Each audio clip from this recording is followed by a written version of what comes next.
सामने गड़न देता लाल लाल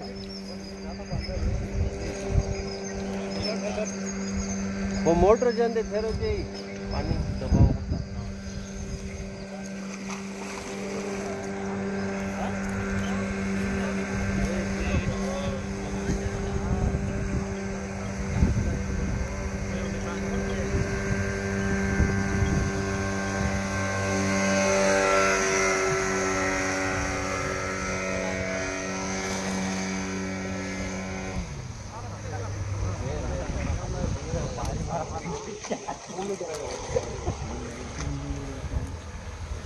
देखना तो था उधर नहीं है इधर ही छना कर बोल रहे आदमी करो करो कहते करो अपने करो दे ही मालूम होता क्या है कपड़े ऐसा ढूंढत मिले सर का चलो चलता है वो तीन छोरा एक पूरा गांव चाहे दो तीन कमाई हाँ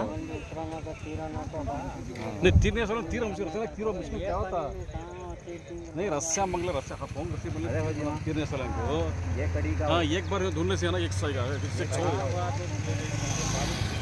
ಭದ್ರಾವತಿಯಲ್ಲಿ ಒಂದು ಘಟನೆ ನಡೆದಿದೆ.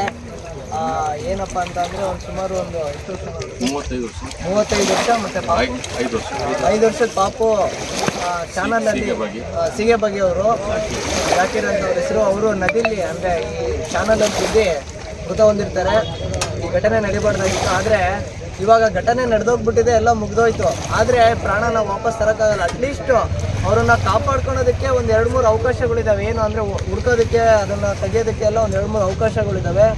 ರಾಜ್ಯ ಸರ್ಕಾರ ಗಮನಿಸಬೇಕು. ಈಗ ಏನು ಫೈರ್ ಇಂಜಿನು, ಈ ಅಗ್ನಿಶಾಮಕ ದಳದವರಿಗೆ ಈ ಥರ ಏನಾದರೂ ಆದಾಗ ಅಲ್ಲಿಂದ ಕಾಪಾಡೋದಕ್ಕೆ, ಅಲ್ಲಿ ರಕ್ಷಣೆ ಮಾಡೋದಕ್ಕೆ ಕೆಲವೊಂದು ಎಕ್ವಿಪ್ಮೆಂಟ್ಸ್ಗಳು ಕೊಟ್ಟಿದ್ದಾರೆ, ಸಾಧನಗಳನ್ನು ಕೊಟ್ಟಿದ್ದಾರೆ. ಆದರೆ ಅದು ಎಲ್ಲ ಹಳೆ ಕಾಲದ್ದು, ಯಾರೋ ಬ್ರಿಟಿಷರು ಕಾಲ ಥರದ್ದು ಹಗ್ಗ ಕೊಟ್ಬಿಟ್ಟು ಉಪ್ಪು ಕೊಟ್ಬಿಟ್ಟು ಅದರೊಳಗಡೆ ಹಿಂಗೆ ಹಾಕಿ ಇಳಿಯೋದು ಎಳೆಯೋದು ಮಾಡ್ತಾ ಇದ್ದಾರೆ. ನಾವು ನೋಡ್ತಾ ಇದ್ದೀವಿ ಸ್ನೇಹಿತರೆ. ಇದು ಇನ್ನೂ ಆಧುನೀಕರಣ ಆಗಬೇಕು. ನಾವು ಯಾವ ಶತಮಾನದಲ್ಲಿದ್ದೀವಿ? 22ನೇ ಶತಮಾನದಲ್ಲಿದ್ದೀವಿ. ನಾವು ಇನ್ನೂ ಹಳೆ ಕಾಲದ್ರಲ್ಲೇ ಹುಡುಕ್ತಾ ಇದ್ದೀವಿ. ಎಷ್ಟೋ ಟೆಕ್ನಾಲಜಿ ಬದಲಾವಣೆ ಆಗಿದೆ. ನೋಡ್ತಾ ಇರ್ಬೋದು, ಧರ್ಮಸ್ಥಳದಲ್ಲಿ ಸೌಜನ್ಯಂದು ಕೇಸಿಗೆ ಸಂಬಂಧಪಟ್ಟಂಗೆ ಒಂದು ರೇಡರ್ ಹಾಕೊಂಡು ಎಲ್ಲ ಭೂಮಿ ಕೆಳಗಡೆ 15 ಅಡಿ ಆಳದಲ್ಲಿದ್ರೂ ಮೂಳೆಗಳನ್ನು ಹುಡ್ಕೋಂಥ ಸಾಧನಗಳು ಇದ್ದಾವೆ. ಅದೇ ರೀತಿಯಾಗಿ ಇಲ್ಲೂ ಸಮೇತ ಈ ಥರ ಎಮರ್ಜೆನ್ಸಿ ಸಂದರ್ಭದಲ್ಲಿ ಉನ್ನತ ಮಟ್ಟದ ಯಾವುದಾದ್ರೂ ಒಳ್ಳೊಳ್ಳೆ ಸಾಧನಗಳಿದ್ರೆ ಅದನ್ನು ಅಳವಡಿಸ್ಕೊಳ್ಳೋದು. ಮತ್ತು ಮಲ್ಪೇಶ್ವರ್ ಅಂತ ಹೇಳ್ಬಿಟ್ಟು ಅವ್ರು ಇದ್ದಾರೆ. ಅವರು ಆ ರಾಜ್ಯದಲ್ಲಿ ಒಬ್ಬರೇ ಇರೋದು. ಅವರೇ ಎಲ್ಲ ಕಡೆನೂ ಮುಳುಗುರು ತಜ್ಞರು ಬಂದು ಹುಡ್ಕೋದಕ್ಕಾಗಿರ್ಬೋದು, ಇನ್ನೊಂದು ಮಾಡೋದಕ್ಕಾಗಿರ್ಬೋದು, ಆಗ್ತಾ ಇರಲ್ಲ. ಈ ಏನು ಅಗ್ನಿಶಾಮಕ ದಳದಲ್ಲಿ ಅಂಥ ಮುಳುಗು ತಜ್ಞರುಗಳನ್ನು ಸರ್ಕಾರ ಆಯ್ಕೆ ಮಾಡ್ಕೊಂಡು ಪ್ರತಿ ತಾಲೂಕುಗಳಲ್ಲೂ ಪ್ರತಿ ಒಂದು ಇದ್ರೊಳಗಡೆ ಅಗ್ನಿಶಾಮಕ ಘಟಕದಲ್ಲಿ ಅವ್ರನ್ನ ನೇಮಕ ಮಾಡಬೇಕು. ರಾಜ್ಯ ಸರ್ಕಾರ ಇಂಥದ್ರ ಬಗ್ಗೆ ಎಲ್ಲ ಗಮನ ಹರಿಸ್ಬೇಕು ಅಂತ ಈ ಸಂದರ್ಭದಲ್ಲಿ ಹೇಳ್ಕೊಂತ ನಾನು 2 ಮಾತು ಮುಗಿಸ್ತಾ ಇದ್ದೀನಿ. ಅವರ ಮೃತರ ಕುಟುಂಬಕ್ಕೆ ಸಾಂತ್ವನವನ್ನು ಈಗ ಅಲ್ಲಿರೋ ಮುಖಂಡರಾದ ಬಶೀರ್ ಸರು ಮತ್ತು ತುಂಬ ಜನ ಅಲ್ಲಿರೋಂಥ ಸ್ಥಳೀಯರೆಲ್ಲ ಬಂದು ಅವರಿಗೆ ಸಹಕಾರ ಬೆಂಬಲ ಕೊಡ್ತಾ ಇದ್ದಾರೆ. ನಾವು ದೇವರಲ್ಲಿ ಪ್ರಾರ್ಥನೆ ಮಾಡ್ಕೊತ ಅವರಿಗೆ ದುಃಖ ಭರಿಸೋವಂಥ ಒಂದು ಶಕ್ತಿ ಕೊಡಲಿ ಅಂತ ಕೇಳ್ಕೊತ 2 ಮಾತು ಮುಗಿಸಿದ್ದೀವಿ. ಬಶೀರ್ ಸರ್ ಮಾತಾಡಿದ್ರು. ಸರ್ಕಾರದಲ್ಲಿ ಇವಾಗ ನೀರಲ್ಲಿ ಇಳಿದ ತಕ್ಷಣ ಇಳಿಯೋದೇನು ಲೆಕ್ಕ ಇಲ್ಲ. ಇವಾಗ ಈ ಟೆಕ್ನಾಲಜಿ ಇಳಿದ ಲೆಕ್ಕದಲ್ಲಿ ಹಿಂಗೆ ಗೊತ್ತಾಗ್ಬಿಡ್ತು ಬಾಡಿ ಎಲ್ಲಿದೆ ಅಂತ.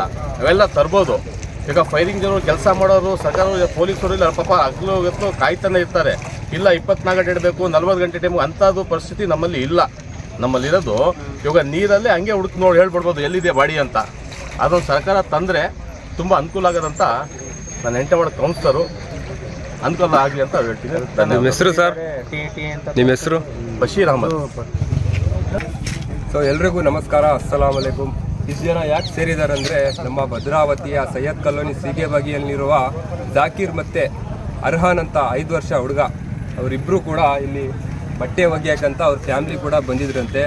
ಅವಾಗ ಏನು ಕಾಲ್ ಜಾರಿ ಅವರಿಬ್ಬರು ಕೂಡ ಈ ಮುಳುಗಿದ್ದಾರೆ ಅಂತ ಎಲ್ಲರೂ ಫೈರ್ ಡಿಪಾರ್ಟ್ಮೆಂಟ್ ಅವರು ಎಲ್ಲರೂ ಬಂದಿದ್ದಾರೆ. ಸೊ ಈ ಎಲ್ಲ ವಿಡಿಯೋ ನೋಡಿ.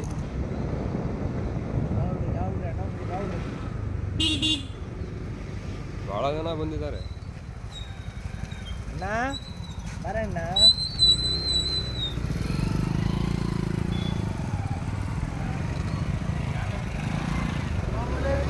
ವಾಲೇಕುಮ್ ಸಲಾಂ.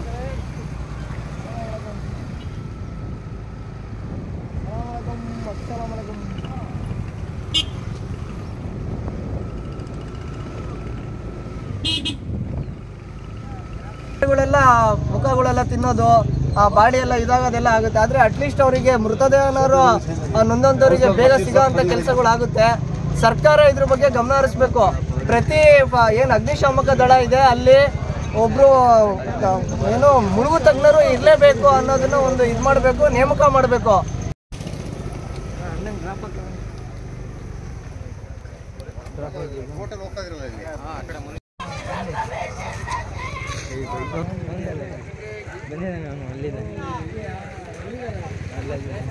ಗಿಡ ಬೈ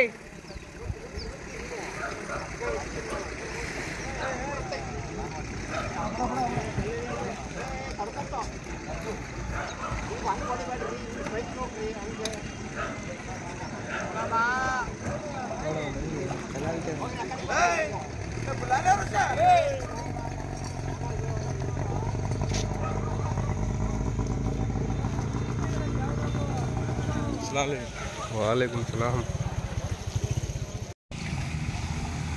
ಈ ನೀರಲ್ಲಿ ಸಿಗ್ತಾರೇನ್ರಿ ಅವರು?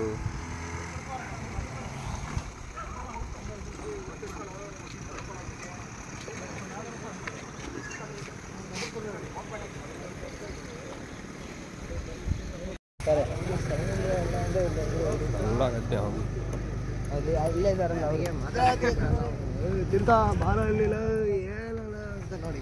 छोड़ को जाना बंद है, छोड़ को जाना को तो बोल रहे हैं